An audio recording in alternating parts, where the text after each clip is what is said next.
Во време кога се за жал е почесто врсничкото насилство и кога менталното здравје кај децата и адолесцентите станува се почеста тема, Институтот за јавно здравје го отвора психолошкото советувалиште за деца и младенци. Што е предвидено токму со овој центар, кој се може да закаже како оди процедурата на закажување и што очекуваат надлежните, какви резултати да даде на долг рок ова советувалиште, утринава во прво лице разговарам со директорката на Институтот за јавно здравје Марија Андоновска. Ви благодарам што ете за утринската на телевизија Алфа ќе споделиме малку повеќе за овој ново отворен центар при Институтот за јавно здравје. Благодарам и на вас. Именно пред неодамна се отвори психолошкото советувалиште за деца и младенци, од кога тлееше идејата, можеби колку беше потребен еден ваков центар конкретно за менталното здравје кај децата и младенците. Токму така, една од оние работи кои што е задолжен Институтот за јавно здравје е практично целокупното јавно здравје, каде што неизоставен дел е и менталното здравје, како кај децата, така и кај возрастните. При моето доаѓање тука се отвори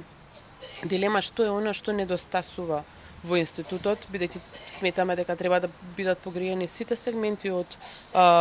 јавното здравје, така да се роди идејата за отварање едно вакво психолошко советувалиште кој ќе биде од еден ваков карактер по сите стандарди,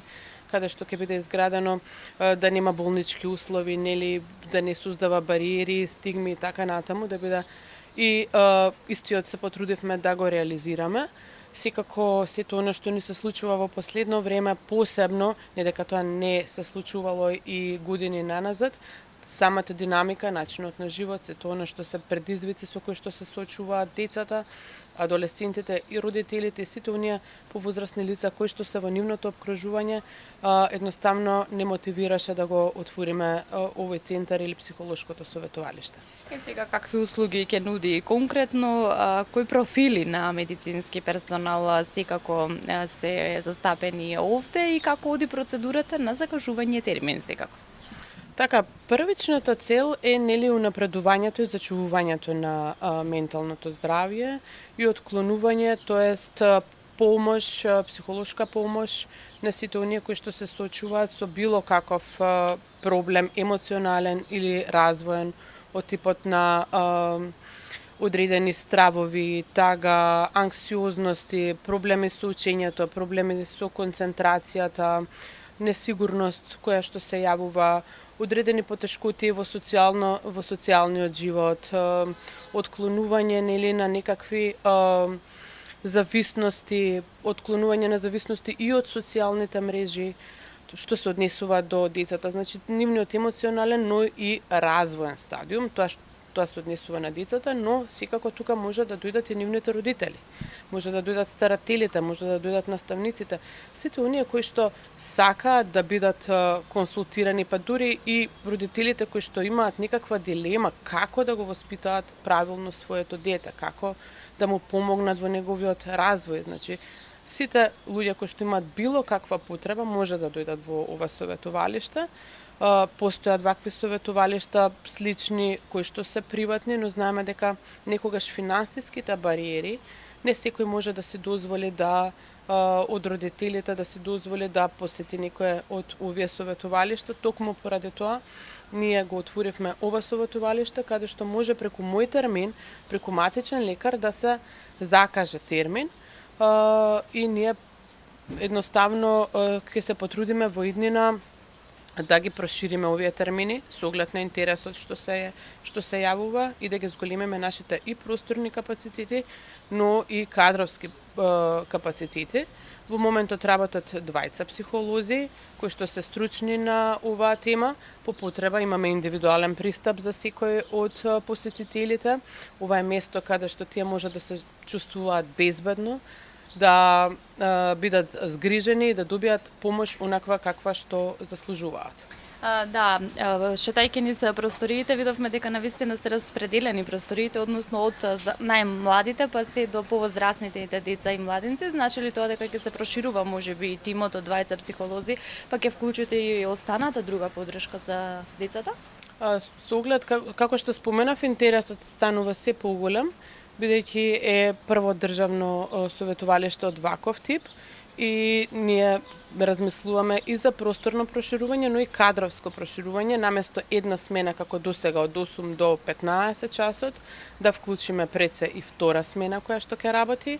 но понатака и да опремиме и други простори кои што ќе можат да ги задоволат потребите на барателите на услуги. Така, има ли веќе заинтересирани, доаѓаат ли веќе, резервирани ли се првите термини преку мој термини и што очекувате на долг рок од психолошкото советувалиште? Да, како што споменав, интересот станува се поголем, но морам да споменам дека ова не се посети кои што можат да завршат за 15 на минути или половина час. Една посета минимум трае 45 минути до 1 час, тоа е минимумот, некогаш може и повеќе. И не завршува се со една посета, нели, потоа интерно се презакажува, се прави проценка индивидуално за што се дојдени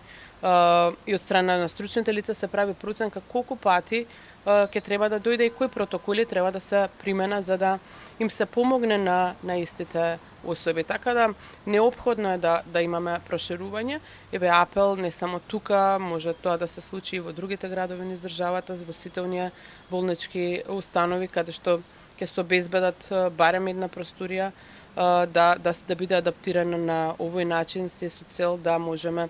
да реагираме навремено, бидејќи раното препознавање и раната помош е предуслов да ги надминеме овие потешкоти кои што се јавуваат и кај децата, но и во семејствата и во училиштата каде што тие действуваат. Така и можеби поголемата достапност ете и од финансиски аспекти, секако се позачестеното можеби и врсничко насилство и сето она кое што си го носи тоа со себе последиците и траумите, ќе го направат ова психолошко советувалиште можеби клучно за развојот и за менталното здравје кај дечињата. Што да очекуваме следно, Марија?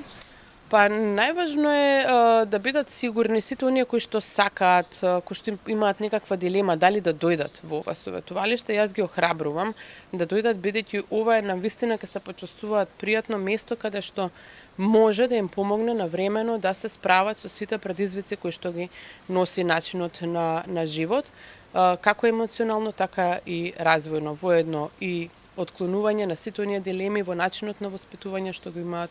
родителите и сите оние повозрасни кои што се соочени, ќе се чувствуваат навистина безбедно и мислам дека овој центар ќе им пружи барем на оние кои што ќе го користат, ќе придонесе за унапредување на менталното здравје и надменување на бариерите. Јас ви благодарам што и медиумски го доближивме, можеби на оние кои што им е најпотребно за да го видат и да го спознаат психолошкото советувалиште. Посакувам успех и многу задоволни дечиња и родители, наставници и сите оние кои ќе го посетат ова советувалиште при институтот. Ви благодарам и на вас за интересот и секако придонесувате. Сте нас сојузник во борбата, тоа е зачувување и унапредување на менталното здравје со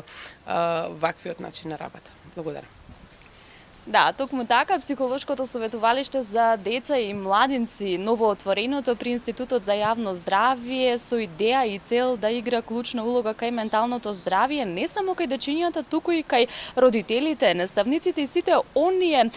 во алката кои што се клучни за развојот и здравјето кај децата. Секако, ова утро разговарав со директорката на Институтот за јавно здравје, Марија Андоновска. Се надевам, почитувани, дека доближивме малку повеќе за овој новоотворен центар и до вас ви благодарам за вниманието.